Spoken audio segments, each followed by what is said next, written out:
Level playing field যেন নিশ্চিত করে, যেন নির্বাচন কমিশন যেন লেভেল প্লেইং ফিল্ড যেন নিশ্চিত করে, সেটা জন্য আমি বারবার আমি জোর দাবি জানাচ্ছি নির্বাচন কমিশনকে। পত্র বৈধ হয়েছে, সেই জন্য আল্লাহ পাকের শুকরিয়া আদায় করছি। বিশেষ করে আমার হবিগঞ্জ ৪ সোনারঘাট মাধবপুর মানুষের প্রতি আমার নিরন্তর ভালোবাসা এবং শ্রদ্ধা নিবেদন করছি। এবং আমি আশা করছি নির্বাচনের যে সমস্ত প্রার্থীরা রয়েছেন মাঠে, সকল প্রার্থীরা অত্যন্ত নির্বিঘ্নে সক্রিয়ভাবে তাদের যে প্রচারণা তারা যেন নির্বিঘ্নে করতে পারে, সেটা আমি আইন শৃঙ্খলা বাহিনীর কাছে আমি বিনীত অনুরোধ করছি। এবং পাশাপাশি লেভেল প্লেইং ফিল্ড যেন নিশ্চিত করে, যেন নির্বাচন কমিশন যেন লেভেল প্লেইং ফিল্ড যেন নিশ্চিত করে, সেটা জন্য আমি বারবার আমি জোর দাবি জানাচ্ছি নির্বাচন কমিশনকে।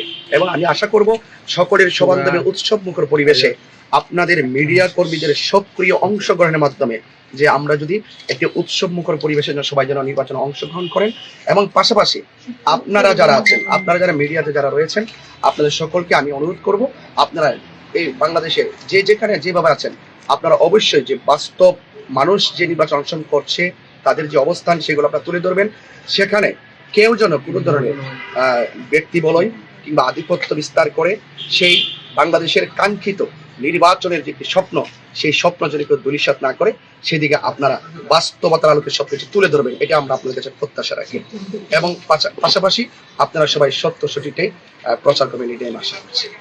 দেখুন, প্রথম যদি বলি যে আমি ব্রাহ্মণবাড়িয়া থেকে এখানে কেন এসেছি, আসলে একজন প্রার্থী বাংলাদেশের যে সাংবিধানিক রুল রয়েছে সেই রুল অনুযায়ী কোনো ডিস্ট্রিক্টের একজন মানুষ অন্য ডিস্ট্রিক্ট থেকে নির্বাচনী করতে পারবে না মর্মে নির্বাচনী আচরণ বিধি কিংবা সাংবিধানিক কোনো বাধা নেই।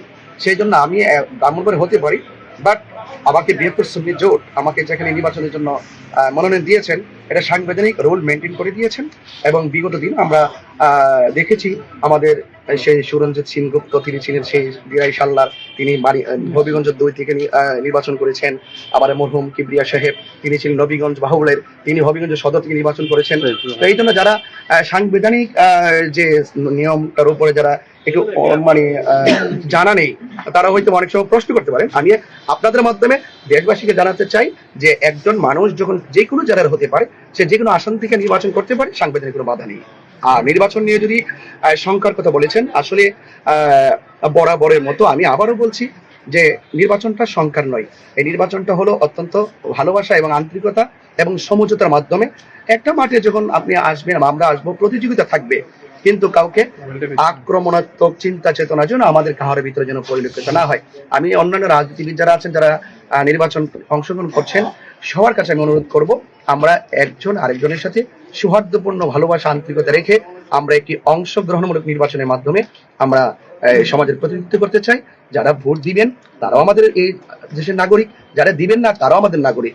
একদম যে আমরা যে একজন ক্ষমতায় চলে আসলেই যে বিপরীতের মানুষদেরকে যে আবার আমরা কুণ্ঠাসা করে রাখি, এটা কিন্তু রাজনৈতিক শিষ্টাচার নয়। আমি মনে করি আমি যদি কোনো এখানে প্রতিনিধি হয়, তাহলে আমি ইনসাফের ভিত্তিতে, আমাদের এখানে ধর্ম, বর্ণ, দল, মত নির্বিশেষে সকলে যারা আমাকে ভোট দিবে, যারা দিবে না, সকলেই আমাদের দেশের নাগরিক হিসাবে একজন দায়িত্বশীল প্রতিনিধি হিসাবে তার উচিত সবার সাথে ভালো আচরণ করা। যেমন আমার আসন যদি বলি, চা শ্রমিক থেকে শুরু করে সুবিধা বঞ্চিত যারা রয়েছেন, সনাতন ধর্মী যারা রয়েছেন এবং অন্যান্য মুসলমান যারা রয়েছেন, সকল মানুষের নিরাপত্তা এবং নির্বিঘ্নে সকলে স্বাধীনভাবে চলাফেরার একটি স্বাধীনতা, সেই স্বাধীনতা দেওয়ার নামটি হলো রাজনীতি। সে আমরা চাই সুস্থতার রাজনীতিটা মানবিকভাবে আমাদের ঘরে ফিরে আসুক, সেখানে